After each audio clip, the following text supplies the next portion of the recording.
Assalamualaikum warahmatullahi wabarakatuh. Alhamdulillahi rabbil alamin. Wassalatu wassalamu ala asrafil anbiya'i wal mursalin Sayyidina Muhammadin wa ala alihi wa sahbihi wa sallim ajmain. Amma ba'du. Hadratal muhtaramin, para alim, para ulama, wabil khusus pengasuh pondok pesantren Lubul Labib yang tidak bisa kami sebut satu persatu namun tidak mengurangi rasa hormat dan takdim kami. Dan tak lupa juga jajaran dewan pengurus dan dewan asatid yang kami hormati, dan tak lupa juga teman-teman santri yang kami cinta dan sayangi.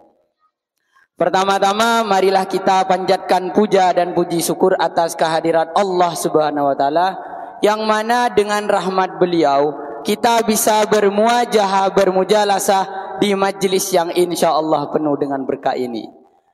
Kedua kalinya salawat beserta salam semoga tercurah limpahkan kepada junjungan kita Nabi besar Nabi Muhammad sallallahu alaihi wasallam. Allahumma sholli ala Sayyidina Muhammad, yang mana dengan rahmat beliau yang telah mengantarkan kita dari alam jahiliyah menuju alam ilmiah, yakni dengan ajaran agama Islam.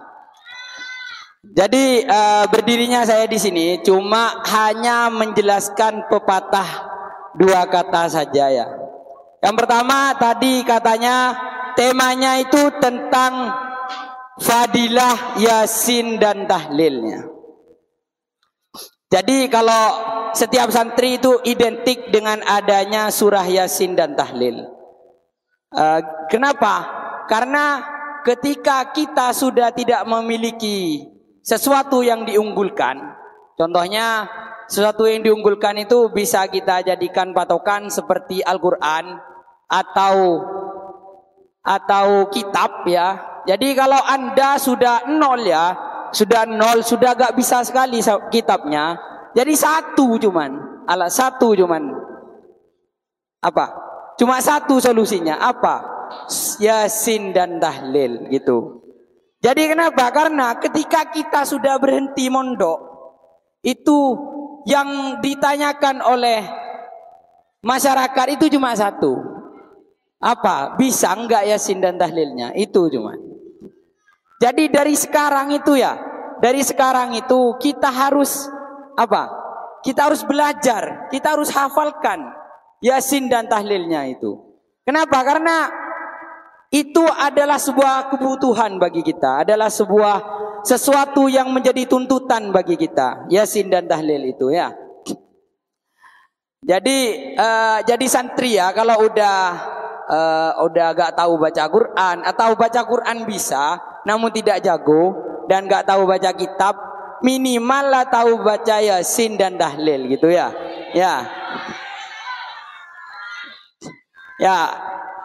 Jadi karena tentang fadilah Yasin dan tahlil, jadi di dalam Yasin dan tahlil itu banyak sekali fadilahnya. Contohnya itu gini, apabila ada orang mati lah. Jadi contoh di rumah sampean itu ada yang sekarat gitu ya. Contohnya, naudzubillah ya, contohnya. Di rumah sampean ada yang sekarat, semisal tetangganya sekarat, tetangganya sekarat. Jadi apa caranya agar dia bisa mati dengan tenang? Satu cuma caranya, baca Yasin. Karena fadilah dalam Yasin itu adalah dapat memudahkan menariknya ruh gitu. Ya, dapat memudahkan menariknya ruh. Jadi ketika sekarat sakaratul maut itu yang pertama kita harus bacakan syahadat ya. Baca syahadat la ilaha illallah, itu yang pertama. Kalau minta tanda tangan setelah ini aja ya. Jangan terburu-buru ya. Nah itu. Jadi ketika orang itu sekarat, ketika orang itu sekarat, udah nyawa itu sudah nyampe di ubun-ubun, udah nyampe di hidung kita gitu. Lah, gimana caranya sekiranya dia lekas mati gitu? Lah, caranya satu cuman baca surah Yasin. Lah, kalau sudah baca surah Yasin, itu fix sudah, fix tahlil itu sudah. Tahlil saya jamin kalau Anda ada orang sekarat, terus Anda baca Yasin, saya jamin 7 hari sampean makan gratis sudah. Ya, saya jamin itu. Ya, saya jamin itu. Jadi itu istimewanya bagi umat Islam ya, istimewanya bagi Nahdlatul Ulama itu istimewanya. Karena dalam organisasi yang lain itu gak ada yang namanya tahlilan, yasinan, manakipan, sarwaan dan yang lainnya itu gak ada. Itu istimewanya Nahdlatul Ulama itu. Nah terus selanjutnya tentang bacaan tahlil. Tadi yasin ya, sekarang tahlil. Apa fadilahnya tahlil itu? Coba tahlil itu kan adalah masdar dari lafaz halala. Halala yuhalilu tahlilan. Pintar ini. Lah, artinya halala itu apa? Yaitu membaca la ilaha illallah. Jadi kunci dalam tahlil itu cuma satu. La ilaha illallah gitu. Itu kuncinya. Yang lainnya itu apa? Cuma sekedar tambahan gitu. Tapi juga penting ya. Gini, ada salah satu cerita itu dulu itu ada orang mati ya. Nah, ketika dikabarkan mati, ternyata orang itu udah gak bernyawa gitu ya. Ya, udah gak bernyawa terus lah dia itu mengadakan sebuah tahlilan besar gitu ya. Tahlil besar. Nah, pada saat itu zamannya Syekhona Holil. Mana Syekhona Holil? Bangkalan Madura, ya. Syekhona Holil Bangkalan Madura gitu ya. Jadi ketika ada tahlilan, Syekhona Holil ditunjuk sebagai juru tahlil dan yasinnya. Nah, terus dia baca yasin, sudah baca yasin, lalu dia baca tahlil. Ternyata yang dibaca itu cuma satu lafaz. Satu kalimat lah intinya yang dibaca. Apa yang dibaca? La ilaha illallah. Lah, setelah itu terus berhenti. Sudah makan sudah gitu. Nah, tuan rumahnya itu gak terima. Pasti gak terima karena udah nyembelih dua sapi.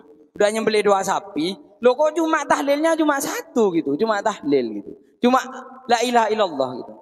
Nah, gak terima terus nuntut kepada Syekhona Holil. Loh, gimana saya udah nyembelih dua sapi. Kalau bahasa kasarnya itu petepak tiga deh. Ketiga boleh kada nyembelih duaan pun. Dia badan pun baca tahlil gitu ya. Lah terus seketika itu langsung sampean itu gak paham tentang arti dari la ilaha illallah. Maknanya la ilaha illallah itu sampean itu gak paham gitu. Nah, ternyata ada sapinya yang masih belum disembelih satu. Nah, tempeng. Lah terus sama Syekhona Holil itu dibacakan tempengan situngna. La ilaha illallah. Mental. Ini cerita nyata loh, mental. Loh. Hari sampai situng mental re. Sampai situng re mental. Awalnya banyak belimbi. Ngalto api biko bunggon gitu. Lah terus terus ya. Lah itu jadi makna dari la ilaha illallah itu adalah sangat penting gitu, sangat berarti menurut saya gitu ya. Nah, jadi saya pesan pada teman-teman santri, sebelum Anda jangan berhenti mondok kalau masih belum hafal yasin dan tahlil. Kenapa? Karena itu sebuah tuntutan ya. Kenapa saya mengatakan ini? Karena saya hafal gitu. Saya hafal yasin kalau barengan gitu ya. Nah itu, saya hafal ya. Nah tentang tadi itu Jadi ingat pada kalian ya. Jadi di dalam mondok itu cuma ada yang harus sampean pelajari. Yang pertama kan tentang ilmu ya, ilmu jelas lah, ilmu kitab, ilmu Quran dan yang lainnya itu harus pelajari. Yang kedua yang harus sampean pelajari adalah apa? Tingkah laku, adab. Adab itu juga sangat penting. Kenapa? Karena ada dalam salah satu makalah al-adab fauqal ilim. Adab itu lebih tinggi daripada ilmu. Itu yang kedua. Nah, jadi dua ilmu ini, dua pengetahuan ini harus sampean pelajari. Yang pertama tentang ilmu, contohnya seperti nahwu, fikih dan yang lainnya. Yang kedua tentang adab. Nah, itu harus sampean pahami gitu. Jadi tadi itu saya itu kan baru selesai kuliah. Nah, ternyata saya mendadak langsung dapat bagian gitu. Apa yang harus kita lakukan kalau kita dalam posisi tersebut? Dalam posisi yang mendadak tersebut. Harus maju ke depan. Karena gimana? Santri itu aji, santri aji, keng tak cima aji. Paham maksudnya? Paham? Tak paham kan ya? Paham? Nah, maksudnya gini, santri aji keng tak cima aji. Maksudnya, mun bede contoh ya, karena para mulian mulotan. Nah, contoh amulot. Nah, ada beda situng langgar, pak amulot langgar itu. Amulot lah intinya. Nah, sampean itu jangan dia mengadek mentek soro. Mentek soro aja dia mengadek karena aji santri itu aji. Tak soro pada mengadek. Oh, Pak, kok ngimpin Pak nih? Santri kok Pak nih. Jangan dia mengadek. Apa neng gelu. Lah baru meni soro, cong, maju langsung. Buktikan saya santri Lubul Habib. Harus buktikan itu. Ya, caranya gimana? Tahu gak tahu maju sudah. Karena ketika itu kita itu sudah menyandang nama santri. Kita sudah membawa nama pondok kita. Loh, kalau kita disuruh itu langsung maju sudah. Langsung maju. Bisa tak bisa maju sudah. Maju. Ya. Maju langsung baca langsung. Itu. Kayak tadi saya ketika itu saya langsung tidur kemarin. Nah ternyata dengar dari teman-teman di bagian langsung maju. Gak usah malu gitu ya. Nah itu saya dapat ilmu dari Ustadz Tommy ya. Nah jadi sampean itu kalau ketika ragu dalam diri sampean itu teguk dia. Di kaki. Engkor dia. Santri Lubul Habib ini maju langsung. Sadu todus. Itu ya. Jadi itu poinnya. Poinnya yang pertama harus hafal Yasin dan tahlil. Itu. Yang kedua, kalau sampean disuruh maju langsung maju. Jangan mundur. Sama juga kayak disuruh apa? Apa rolah? Tartil. Oh. Disuruh tartil, gak usah mundur, maju langsung. Nyaman tak nyaman maju langsung suara. Gitu. Santri teguh dia dan sambil. Ya itu ya. Jadi itu yang kedua, yang ketiga tentang ilmu tadi ya. Nah,